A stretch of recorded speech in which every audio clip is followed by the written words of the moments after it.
Hello friends, welcome to Pi Study YouTube channel in Module 2 Basic Concept of Physics. So आज हम बात करेंगे dimensional analysis, जिसको हम फोरियर एनालिसिस भी बोलते हैं. Dimension means what? Dimension is nothing but to represent a measurement of quantity, physical quantity, that is called dimension. तो डायमेंशन के माध्यम से ये भी हम जान पाते हैं कि कोई वस्तु किस क्वांटिटी में है, किस रूप में है. So this is all about the dimensional analysis. So interesting thing is that dimensional analysis is always a primarily things to represent the how the any quantity is repeated. So it is nothing but number of repetition of quantity. इसको हम हिंदी में क्या बोलते हैं? विमीय विश्लेषण भी बोलते हैं डायमेंशन एनालिसिस का. तो अब आपको पता होना चाहिए डायमेंशन और फार्मूला में डिफरेंस क्या होता है. तो डायमेंशन क्या है? Number of repetition of quantity. और फार्मूला क्या है? Formula is well stabilized relationship between the two और more than two physical parameter. तो यही दोनों डिफरेंस है. अगर आपके पास कोई एक क्वांटिटी है, उसको आप रिप्रेजेंट करना है तो उसको आप डायमेंशन से रिप्रेजेंट कर सकते हैं. लेकिन अगर आपके पास मोर देन वन क्वांटिटी है, मान लीजिए कोई मीटर में है, कोई लेंथ है, कोई मास है, कोई टेम्परेचर है, उनको आपस में रिलेट करना है तो आपको उसको रिप्रेजेंट करने के लिए फार्मूला की ज़रूरत पड़ेगी. तो दोनों में यही डिफरेंस होता है. Now we will talk about some fundamental physical quantity which I talk about in module 1 basic concept of physics.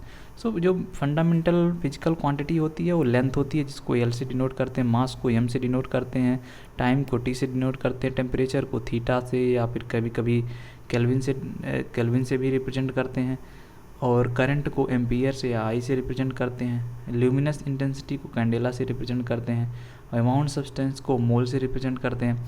तो यह एक गाइडलाइन है जो कांस्टेंट होती है. आप फिजिक्स में कहीं भी इन क्वांटिटी को रिप्रेजेंट करेंगे तो इनका नोटेशन डायमेंशन के रूप में इन क्वांटिटी से रिप्रेजेंट किया जाता है. इनको हम जनरली क्लोज्ड ब्रैकेट में रिप्रेजेंट करते हैं. कोई भी फिजिकल क्वांटिटी है उसको आप क्लोज्ड ब्रैकेट में ही रिप्रेजेंट करेंगे. Now we will talk about some little application of that dimensional analysis. So this is a formula, I think you know, it is a gravitational force equation. तो जो गुरुत्वाकर्षण नियम के हिसाब से जो फार्मूला होता है वो क्या होता है? F=g m1m2/r². अब आपको क्या फाइंड करना है कि जो यहाँ पे g है उसका डायमेंशन क्या होगा. उसको हम कैसे जान पाएंगे कि वह गुरुत्वाकर्षण कांस्टेंट जी कैसे रिलेट कर रहा है मास से, लेंथ से और टाइम से. तो आइए बात करते हैं. तो हमने क्या लिखा? जी इक्वल टू क्या हो जाएगा? Fr²/m1m2. और F क्या है? फोर्स है. फोर्स का जो डायमेंशन क्या होता है? F=ma. m का क्या होगा? m का क्या होगा? m हो जाएगा. a क्या है? Acceleration Lt-2. तो फोर्स का क्या हो जाएगा डायमेंशन? mLt-2. और यहाँ पे r² लेंथ है तो लेंथ को किससे? l² से रिप्रेजेंट करते हैं. l और यहाँ पे मास है तो m आपने लिख दिया. फिर इसको सिंप्लीफाई कर दीजिए. सिंप्लीफाई करने के बाद क्या आ जाएगा?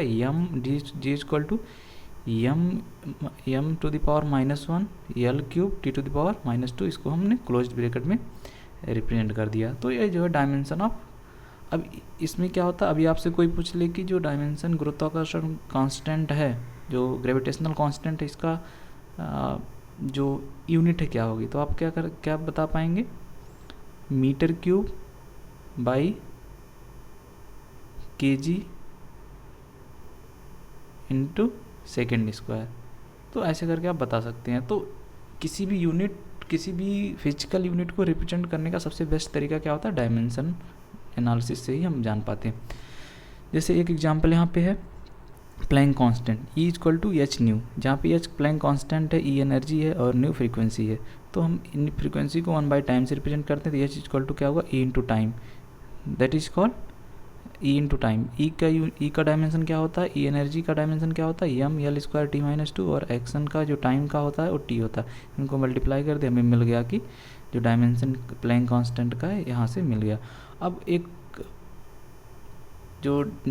और इक्वेशन होता है mVr=nh/2π. डी ब्रोगली लॉ के हिसाब से जब आप कैलकुलेट करेंगे तब भी जो आपका डायमेंशन ऑफ एच आएगा सेम आएगा. तो आप कहीं से भी किसी रिलेशनशिप से किसी भी कांस्टेंट का यूनिट आप कैलकुलेट करते हैं किसी भी तरीके से, तो जो डायमेंशन होती है, जो यूनिट आती है कांस्टेंट की, वो सेम आती है। इसलिए इसका जो डायमेंशन एनालिसिस का फिजिक्स में बहुत बड़ा इंपॉर्टेंट है। फिर बात करते हैं, अगर एक क्वेश्चन है, the period depends on length and gravity g. तो आपको यहाँ पे बता दिया गया है कि जो आपका टाइम पीरियड है वो लेंथ और ग्रेविटी पर डिपेंड करता है। तो आपको क्या लिख देना है कि आप, हमने फंक्शन में क्या बताया था कि अगर कोई चीज़ किसी फिजिकल क्वांटिटी पे डिपेंड करती है तो उसको एज ए फंक्शन रिप्रेजेंट करते हैं। मतलब टी क्या है, फंक्शन ऑफ एल एंड जी, आपने ऐसा लिख दिया। अब इसका मतलब क्या होगा कि ये t proportional to l to the power x g to the power y, हमने एक्स और वाई पावर के रूप में मान लिया कि यहाँ पे हमें पता चला कि एक्स और वाई पावर है जिस पे टी डिपेंड करता है। अब हम क्या करेंगे, इसको कैसे लिख सकते हैं, t equal to k constant l to the power x g to the power i. अब क्या है, हम सबका डायमेंशन लिख देंगे लेफ्ट एंड राइट का। तो टी टाइम का जानते हैं, टी होता है, के का कोई डायमेंशन नहीं होता, डायमेंशनलेस, कांस्टेंट ऑलवेज डायमेंशनलेस।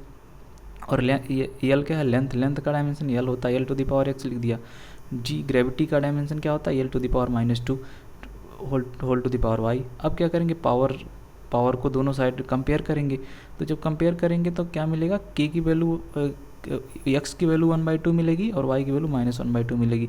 अब इनको क्या करेंगे, हम इस इक्वेशन में रख देंगे, इस इक्वेशन में t equal to k l to the power g to the power 2i। तो आपको क्या मिल गया, t equal to k root l by g, आपका फाइनल मिल गया। अब क्या करें, कांस्टेंट का जो होता है ये हम ऑब्जर्वेशन से हमें मिलता है, जब हम एक्सपेरिमेंट करते हैं तो के की वैल्यू 2π आती है, तो 2π यहाँ पे पुट कर देंगे। तो t equal to 2π root l by g, जो सिंपल पेंडुलम का टाइम पीरियड का इक्वेशन होता है यही होता है। तो अगर हमें कभी कभी कुछ इक्वेशंस, कुछ फार्मूले भूल भी जाते हैं और हमें पता है कि यह इन चीज़ों पे डिपेंड करता है, तो हम डायमेंशन एनालिसिस से उसको आसानी से निकाल सकते हैं। यह डायमेंशन एनालिसिस का बहुत अच्छा यूज है, एप्लीकेशंस है। अब बात करते हैं, अगर एक अलग क्वेश्चन है, time period of the bubble tea depends upon the radius density and surface tension. तो हमने जस्ट मान लिया, जैसे इसमें माने थे कि t the function of r radius rho and s surface tension, फिर t proportional to r to the power x rho to the power i s to the power z. अब क्या करना है कि आर और रो और एस का जो अलग अलग डायमेंशन होता है उसको हम ऐसे लिख देंगे। फिर जो पावर हमने एक्स वाई जेड माना है उसको सिंप्लीफाई करेंगे, पावर का जो अरेंजमेंट होता है उसको करेंगे कि यल की पावर इसमें जहाँ मिले उसको एक साथ रखेंगे, यम की पावर एक साथ रखेंगे, टी की पावर एक साथ रखेंगे, और इधर क्या है, केवल टी है, टी टू द पावर 1 है। तो जो यल और एम की पावर को 0 कर देंगे और टी की पावर को 1 कर देंगे, तो जो फाइनल रिलेशनशिप आ जाएगा इस प्रकार से आ जाएगा। इसी प्रकार हम बहुत सारे क्वेश्चंस को सॉल्व कर सकते हैं। अब हम बात करते हैं कि अगर कोई इक्वेशंस करेक्ट है कि नहीं है। जैसे आपने कोई इक्वेशन लिख दिया और आपको कैसे पता चलेगा कि जो इक्वेशन आपने लिखा है वो सही है कि नहीं है। उसके लिए क्या होता है, हम डायमेंशनल एनालिसिस से उसकी जांच कर सकते हैं। जैसे मैथमेटिकल करेक्टनेस आपको कैसे पता चलेगा, जैसे आपने लिखा v equal to u plus 3/t at किसी भी क्वांटिटी के लिए आपने किसी टाइम किसी भी इंस्टेंट पे आपने v जो वेलोसिटी है u प्लस 3/2 लिखा, तो बाय डेरिवेशन आपने डिराइव करके लिखा। लेकिन अगर फिजिकली करेक्टनेस है कि नहीं उसके लिए क्या करेंगे, जैसे आपने लिखा e energy equal to work plus torque. अब क्या, जो डायमेंशन ऑफ एनर्जी और डायमेंशन ऑफ वर्क और डायमेंशन ऑफ टॉर्क, अगर तीनों का डायमेंशन इक्वल है इसका मतलब ये फिजिकली करेक्ट है। लेकिन अगर लेफ्ट हैंड में जो भी आप फंक्शन, जो भी आप पैरामीटर लिखें उसका जो डायमेंशन राइट हैंड के डायमेंशन के बराबर नहीं है, इसका मतलब वह इक्वेशन, वह जो आपका रिलेशनशिप है between two quantity, it is not physically correct. तो इस प्रकार से हम जांच कर सकते हैं। अब आप बात करते हैं नया एप्लीकेशन, एक दूसरा एप्लीकेशन है dimensional correctness depend on the टीएथ टाइम। तो अब जो टीएथ टाइम में जो डिस्टेंस कवर होती है उसका एक इक्वेशन होता है u प्लस a/2 2t-1। अब इसमें भी आप लेफ्ट एंड राइट का आपने डायमेंशन लिख दिया। आपने देखा क्या है कि इधर का डायमेंशन जो है, इधर का डायमेंशन क्या है, वेलोसिटी टीएथ टाइम में कितना आपने डिस्टेंस कवर किया, दैट मीन्स ये आपकी वेलोसिटी हो गई। तो ये LT-2 LT-1 इधर का डायमेंशन होगा, इस साइड का आप डायमेंशन देंगे तो LT-2, एक टर्म का आपको डायमेंशन चेक करना है। तो अगर डायमेंशन मैच कर रहा है इसका मतलब वो डायमेंशनली करेक्ट है। अब एक नया एक एप्लीकेशन है, अगर C = A ± B है, तो आपने पढ़ा था कि अगर एरर जो निकालते थे एरर ए और बी में ऐड हो जाता, लेकिन अगर आपको डायमेंशनली करेक्ट करना है, डायमेंशनली चेक करना है, तो जो ये इक्वेशन तभी वैलिड है जब dimension of c equal to dimension of a equal to dimension of v. उसी प्रकार से अगर a equal to b e to the power c है तो dimension of a equal to dimension of b होना चाहिए। तो यह, और सी क्या है, सी एक नंबर है, यहाँ पे जो पावर में लिखा गया सी एक नंबर है और वह यूनिट लेस होता है, डायमेंशन लेस होता है। उसी प्रकार अब एक एग्जांपल देख लेते हैं। अगर आपको एक एक्सप्रेशन दिया है v equal to a root x by b minus t square log c x plus d upon e plus t plus d g by c, अगर आपको एक क्वेश्चन दिया गया तो आपको क्या करना है कि चेक करना है कि ए बी सी डी का जो डायमेंशन होगा वो क्या होगा। तो हम आपको सबसे पहले देखना है, और यहाँ पे दिया भी गया वेलोसिटी, वी वेलोसिटी है, एक्स डिस्प्लेसमेंट है, टी टाइम है, तो आपको डायमेंशन फाइंड करना है जितने भी कांस्टेंट हैं। तो अब यहाँ पे आप देखिए जो सी एक्स यहाँ पे है, सी एक्स का जो डायमेंशन होगा वो भी हमें निकालना है। तो हम एक एक करके देखते हैं। जैसे यहाँ पे v equal to this term लिखा है, तो जो v equal to this term हमने ऐड किया है इस चीज़ को, तो इसका जो डायमेंशन होगा इस चीज़ का, v का डायमेंशन इसके डायमेंशन के इक्वल हो जाएगा। और जो लॉग ये है, लॉग समथिंग है c x plus this by this, तो इसका क्या है लॉग में, तो इसका डायमेंशन क्या होता है 1 हो जाता है, क्योंकि जो लॉग के टर्म होते हैं और लॉग जो एक वैल्यू को रिप्रेजेंट करता है, तो उस हिसाब से जो इसका डायमेंशन होगा 1 हो गया। तो सी एक्स यहाँ पर लॉग में जब भी इस टाइप का कुछ लिखा रहे तो आपको जान लेना चाहिए कि सी एक्स इक्वल टू 1, मतलब डायमेंशन इसका 1, और सी एक्स को 1 कर दीजिए, फिर सी और एक्स आपका लेंथ है, तो C equal to 1 by L minus 1, C का डायमेंशन मिल गया। अब डी का निकालना है, तो डी अपान ई प्लस 1, इसको भी 1 के इक्वल करके आप डायमेंशन डी का निकाल लीजिए। और v इक्वल टू, अब ये देखिए यहाँ पे डी जी बाई सी, इन दोनों को ऐड किया, इन ऐड वाले टर्म में है, तो जो dimension of v equal to dimension of पूरे इस टर्म का डायमेंशन हो जाएगा। तो यहाँ से आप निकाल सकते हैं इजीली डायमेंशन हर एक टर्म का कैसा है। तो इस प्रकार से हमने देखा कि डायमेंशन कैसे फाइंड कर सकते हैं। नाउ एक और एग्जाम्पल है, ये आप इक्वेशन देखेंगे p plus a by b square v minus b equal to r d. तो ये जब आप हम गैसियस स्टेट पढ़ाएंगे तो ये वाला इक्वेशन आपके सामने आएगा, हम डेराइव करके भी बताएंगे कैसे आता है। तो यहाँ पे क्या है, P प्रेशर है, V वॉल्यूम है और डायमेंशन। अब इसको हमें कैसे लिखना है, कैसे हम जान पाएंगे किसका डायमेंशन, ए बी का हमें डायमेंशन निकालना है। तो इस केस में क्या हो जाएगा, dimension of P equal to dimension of a by b square. क्यों होगा, क्योंकि दो सेम डायमेंशन की क्वांटिटी को ही जोड़ा जा सकता है अगर वो इक्वेशन एग्जिस्ट करता है। तो जो P का डायमेंशन होगा वही ए बाई बी का डायमेंशन होगा, और जो V का डायमेंशन होगा वही कैपिटल जो v का डायमेंशन होगा वो b का डायमेंशन होगा। तो इस प्रकार से हम a और b का डायमेंशन निकाल सकते हैं। अगर अब इस क्वेश्चन में क्या पूछा कि रेशियो निकालना था, ये क्वेश्चन पूछा गया था कभी प्रीवियस ईयर के IIT के क्वेश्चन में, a बाई बी का रेशियो निकालना था, आप दोनों का डायमेंशन निकाल सकते हैं। या a बाई बी का यूनिट निकालना है तो आपका यूनिट क्या हो जाएगा, SI यूनिट क्या हो जाएगा, metre kg metre square by second square. तो इस प्रकार से आप SI या CGS यूनिट में आप इसको निकाल सकते हैं। अब बात करते हैं कि अगर आपको यूनिट कन्वर्जन करना है, जैसे हमने बोला कि आप 10 किलो न्यूटन का फोर्स लगा रहे हैं। अब आप 10 किलो न्यूटन का फोर्स लगा रहे हैं, फिर मैंने बोला कि नहीं, आपको बताना है कि डाइन में आपका फोर्स कितना लग रहा है, मतलब जो CGS यूनिट है उसमें कितना फोर्स लग रहा है। तो डायमेंशन एनालिसिस का एक अच्छा यूज होता है कि आप एक यूनिट से दूसरे यूनिट में कन्वर्जन कर सकते हैं। उसके लिए क्या होता है, जैसे physical quantity N into you, जैसे मैंने बोला 5 किलो न्यूटन, 5 क्या है, नंबर है, नंबर वैल्यू किसी सिस्टम में, और u क्या है, वो उसकी यूनिट है। तो 5 न्यूटन, जैसे 5 n equal to 5 u equal to newton. तो अब आपको क्या करना है कि एक रिलेशनशिप होता है, अगर आप n1 u1 equal to n2 u2 equal to constant, दो क्वांटिटी का जब आप दो क्वांटिटी है, फिजिकल क्वांटिटी है, एक सिस्टम में अगर उसको रिप्रेजेंट कर रहे हैं तो दूसरे सिस्टम में रिप्रेजेंट करेंगे तो सेम क्वांटिटी को रिप्रेजेंट करता है। कैसे रिप्रेजेंट करता है, जैसे मैंने बोला कि कोई रॉड है वो 0.5 मीटर की है, और उसी को मैंने बोला कि यह रॉड 0.5 को हमने आपसे बोल दिया कि इसको आपको सेंटीमीटर में करना है, तो आपको कितना हो जाएगा 0.5। अगर मैंने बोला कोई रॉड 0.5 मीटर की है और कोई रॉड 50 सेंटीमीटर की है, तो क्या दोनों का मतलब सेम ही है, मतलब एक को मैंने मीटर में आपसे बोला और दूसरे को मैंने किसने बोला सेंटीमीटर में बोला, तो लेकिन अगर एग्जैक्टली आप देखेंगे तो वह सेम ही चीज़ को रिप्रेजेंट कर रहा है। तो इस प्रकार से हम इसको देख सकते हैं। तो ये अब यहाँ पे क्या है, n1 u1, n1 numerical value in system 1, n2 numerical value in system 2, u1 unit in system 1 और यूनिट इन सिस्टम 2। तो इस प्रकार से हम देख सकते हैं। अब जैसे क्या कि अगर आपके सामने कोई बैग है, बड़ा बैग है, उसका वेट मान लीजिए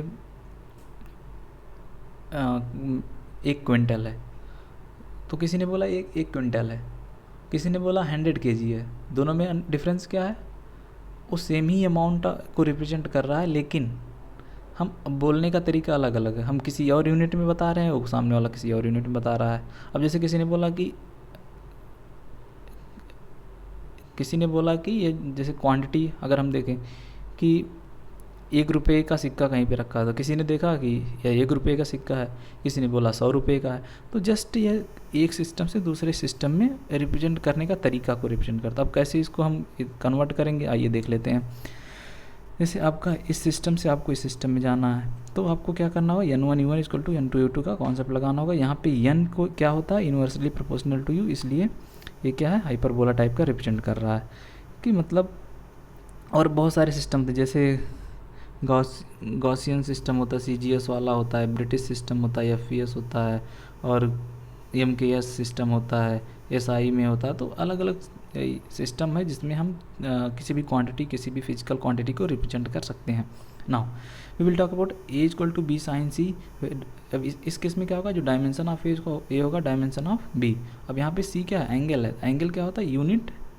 इसका यूनिट क्या होता है, यूनिट तो होता है लेकिन ये डायमेंशन लेस होता है। तो इस प्रकार से हम चीज़ों को समझ सकते हैं। अब जैसे यहाँ पे एक दिया गया है, एक एक्सप्रेशन दिया गया, आप इसको आराम से देख लीजिए। लेकिन हमें यहाँ पे क्या फाइंड करना है कि जो कांस्टेंट, यहाँ पे कांस्टेंट दिख रहा होगा ABC, B/D और GH/BC, इन सब की यूनिट फाइंड करना। तो आप जस्ट सिंपल से शुरू करिए। जैसे यहाँ पे क्या है, e⁻c² जहाँ पे log या e इस टाइप का मतलब दिया रहता है। जैसे पिछले हमने लॉग में देखा था, लॉग में कुछ लिखा था, हमने क्या किया, उस पूरे टर्म को 1 कर दिया था। तो ऐसे एक्सपोनेंशियल में रहेगा तो तब भी 1 कर देंगे।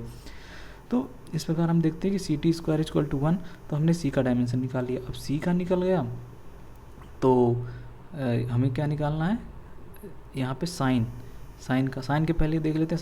साइन का जो यहाँ पे लिखा गया dt + HX, इसका तो कुछ डायमेंशन होता नहीं है, डायमेंशन लेस है। लेकिन V इक्वल टू B/D, इसका तो डायमेंशन होता है। अब हम क्या करेंगे, यहाँ से V का हमें यूनिट पता है और यहाँ से D का पता है। D का कैसे पता है, ये देखिए साइन का टर्म है, तो जो D का यूनिट यहाँ से आपको मिल जाएगा, क्योंकि dt की जो यूनिट होगी वो hx की यूनिट दोनों सेम होगी। तो dt इक्वल टू क्या लिख देंगे, 1 लिख देंगे, और hx को क्या लिख देंगे, 1 लिख देंगे। तो d की यूनिट t-1 हो जाएगी, h की वैल्यू l-1। तो इसके अब यहाँ पे हमने d की यूनिट रखा, v की यूनिट पता है वेलोसिटी है, तो हमें b की यूनिट मिल गई lt-2।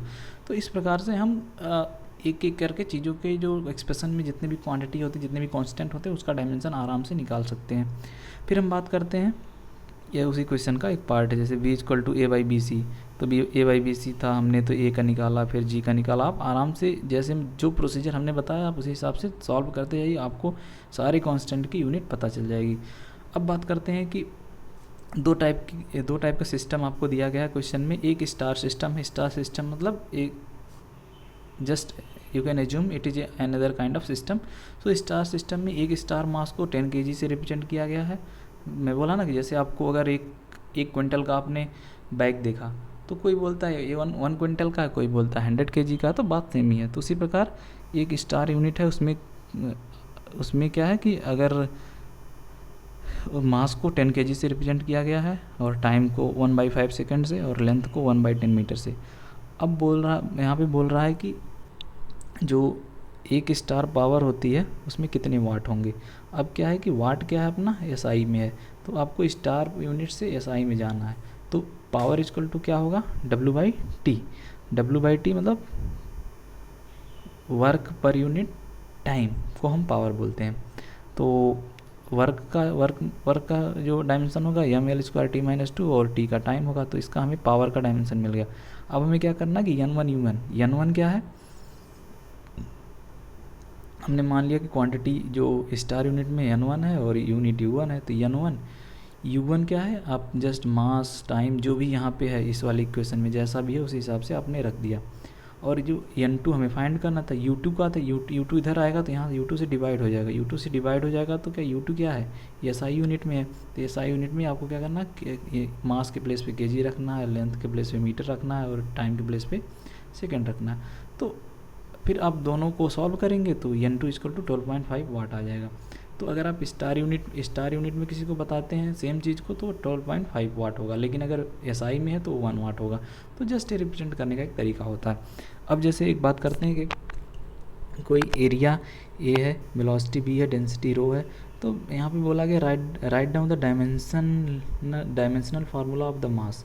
तो अब क्या करना है कि यहाँ पे क्वेश्चन में बोल रहा है कि जो मास है इन तीनों पे डिपेंड करता है, तो क्या m proportional to a to the power a, b to the power b, rho to the power c, जहाँ a b c क्या है उसकी पावर कितने पावर पे डिपेंड करता है। जैसे नहीं होता कि अगर आपने u equal to s equal to g t plus half a t square लिखा, तो हाफ ए टी स्क्वायर जो डिस्टेंस कवर्ड है यस वो half a t square t to the power 2 पे डिपेंड करती है।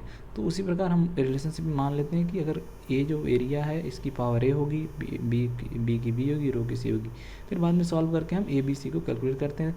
इसके लिए क्या करेंगे, दोनों साइड का डायमेंशन लिख देंगे, ये मास का, एरिया का, वॉल्यूम, वेलोसिटी का एंड डेंसिटी का। इसका डायमेंशन लिखने के बाद हम दोनों साइड का डायमेंशन को इक्वलाइज करेंगे, एम के टर्म को एक साथ, एल के टर्म को एक साथ, टी के टर्म को एक साथ, फिर हम दोनों को कंपेयर करेंगे।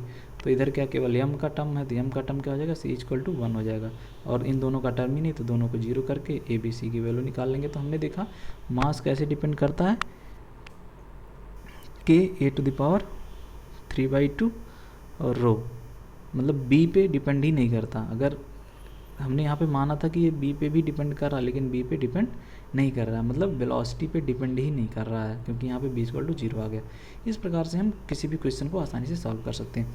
नाउ यहाँ पे क्या है कि इंटीग्रेशन है, ये क्वेश्चन जनरली कभी कभी आईआईटी में पूछा जाता है एंट्रेंस में। बाकी आपको समझना है कि अगर इस टाइप का कुछ एक्सप्रेशन दिए इंटीग्रेशन टाइप का, तो आपको पूछ लिया जाता है कि अच्छा एन की वैल्यू क्या होगी, तो आपको फाइंड करना है। तो हमने आपको जैसे जस्ट पहले ही बताया कि दो सिमिलर क्वांटिटी को ऐड किया जा सकता है। तो जो 2ax माइनस एक्स स्क्वायर है, ये ऐड और सब्सट्रैक्ट इसलिए किया गया क्योंकि दोनों का डायमेंशन सेम है।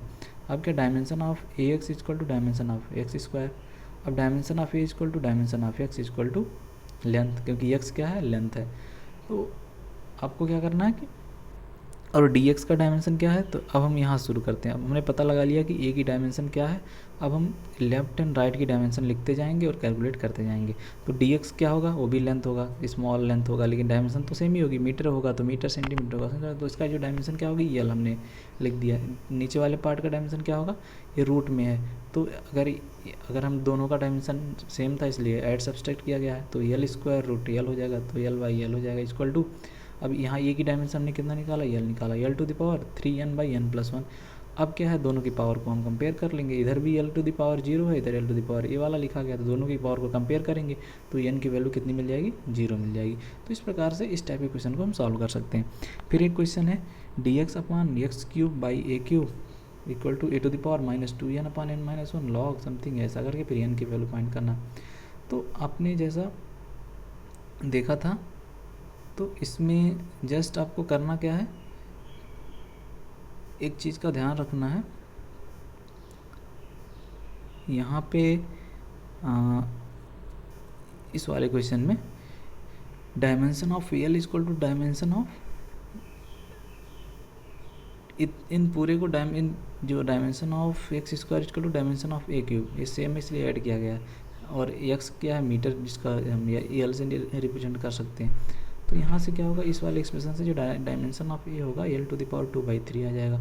अब हम dx का लिखेंगे यल, और इनका क्या है कि डायमेंशन ऑफ एक्स स्क्वायर का क्या होगा, यल स्क्वायर, या फिर डायमेंशन ऑफ a³ लिखेंगे तो ये का dimension L two the power 2/3 है, तब भी यल स्क्वायर आएगा, तो हमने लेफ्ट का डायमेंशन लिख दिया। अब क्या है, राइट हैंड साइड का क्या लिखना कि ए के डायमेंशन हमने कितना l⁻²/3, तो उसका डायमेंशन लिख दिया, और ये वाला डायमेंशन लेस होता है तो इसको छोड़ दिया। अब दोनों टर्म को कैलकुलेट करेंगे, l⁻, इधर -1 है, इधर 2/3 -2n/n-4 है, तो दोनों टर्म को जब कैलकुलेट करेंगे तो n की वैल्यू कितनी आएगी, -12 आएगी।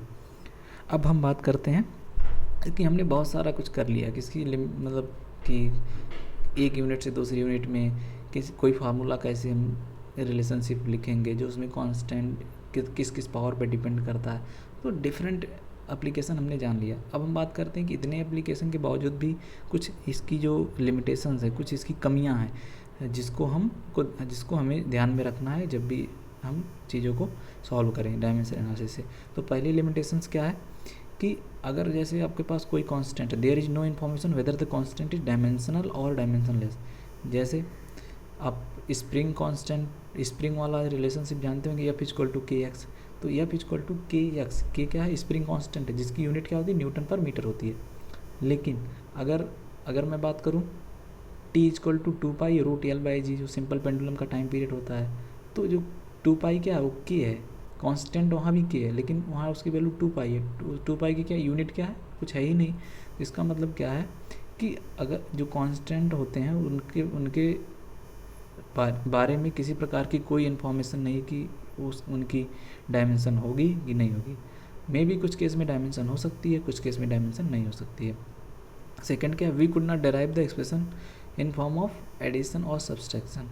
अब जैसे क्या कि मैंने बोला कि टाइम इन चीज़ों पे डिपेंड किया जो हमने अभी जस्ट सॉल्व किया, लेकिन अगर उसी चीज़ को हमें ऐड करना है कि जैसे कोई टाइम है वो एल की इस पे भी डिपेंड करता है, l⁻x पे डिपेंड करता है, और जो उसका मास है उस पर भी डिपेंड करता है, तो जस्ट हम मल्टीप्लिकेशन के टर्म में कर देंगे। ऐसा नहीं कि l⁻x plus m⁻y plus ρ⁻z, ऐसा नहीं कर सकते। तो हमेशा सब्सट्रैक्शन और एडिशन का टर्म हम कभी एक्सप्रेशन में नहीं यूज कर सकते। और थर्ड वाला है कि the number of unknown is more than equation then we could not derive the equation. तो ये तो सिंपल आपको पता भी होगा कि जैसे आपके पास 2 इक्वेशन है तो आप 2 अननोन को निकाल सकते हैं, लेकिन अगर आपके पास 2 इक्वेशन है और 3 अननोन है तो आप उसको फाइंड आउट नहीं कर सकते। तो इन सारी चीज़ों को थोड़ा हम और डिटेल में आगे डिस्कस करेंगे थर्ड पॉइंट को। अब जैसे बात करते हैं जो फोर्थ है, 2 different quantity can have same dimension but physically unequal. वही बात है कि डायमेंशन तो सेम हो सकता है, डायमेंशन सेम हो सकता है क्योंकि डायमेंशन क्या बैलेंस करता है, लेफ्ट और राइट हैंड साइड में जितना आपने टर्म लिखा है वो डायमेंशनली करेक्ट है, लेकिन वो अलग अलग फिजिकल क्वांटिटी को रिप्रेजेंट करते हैं। कैसे रिप्रेजेंट करते हैं, अब जैसे आप एनर्जी का जो डायमेंशन क्या होता है, mL²T-2, और टॉर्क का डायमेंशन क्या होगा mL²T-2। तो दोनों का डायमेंशन सेम है बट दोनों चीज़ें अलग अलग हैं, दोनों अलग अलग फिजिकल क्वांटिटी को रिप्रेजेंट करती हैं। There is no information whether the quantity is scalar, vector और टेंसर। अब इसमें क्या है, इस पॉइंट में काफ़ी हद तक आपको पता नहीं होगा कि जैसे आपने कोई डायमेंशन लिख दिया, कोई क्वांटिटी, कोई फिजिकल क्वांटिटी लिखा, जैसे आपने फोर्स ही लिख दिया, तो फोर्स का जो डायमेंशन हो, फोर्स क्या होगा, आप किसी डायरेक्शन में लगा रहे हैं, तो जब आप किसी डायरेक्शन में फोर्स को लगा रहे हैं तो इसका मतलब क्या है कि वो वेक्टर को रिप्रेजेंट करता है। लेकिन अगर आपने इम्पल्स लगाया या फिर कुछ किसी प्रकार का लोड लगा दिया तो उसकी वजह से जो इम्पैक्ट आएगा वो भी एक टाइप का फोर्स ही रहेगा, लेकिन आप उसको स्केलर बोल देंगे। तो इस प्रकार से बहुत सारी जो कंडीशंस हैं फिजिक्स में, आपको मतलब जल्दी आप बता ही नहीं सकते कि वो क्वांटिटी स्केलर है कि वेक्टर है और टेंसर है। तो ये कुछ प्रकार की जो लिमिटेशंस हैं इनको हम आगे टाइम आने पर डिस्कस करते रहेंगे। So thank you for listening. So we will learn vector representation in 1D, 2D and 3D dimension, 1 dimensional, 2 dimensional and 3 dimensional in module 3 of basic concept of physics. So revised more and more what I taught you today. So if you haven't subscribed this channel, please subscribe and enjoy learning on Pi5 Studio YouTube channel. Thank you very much.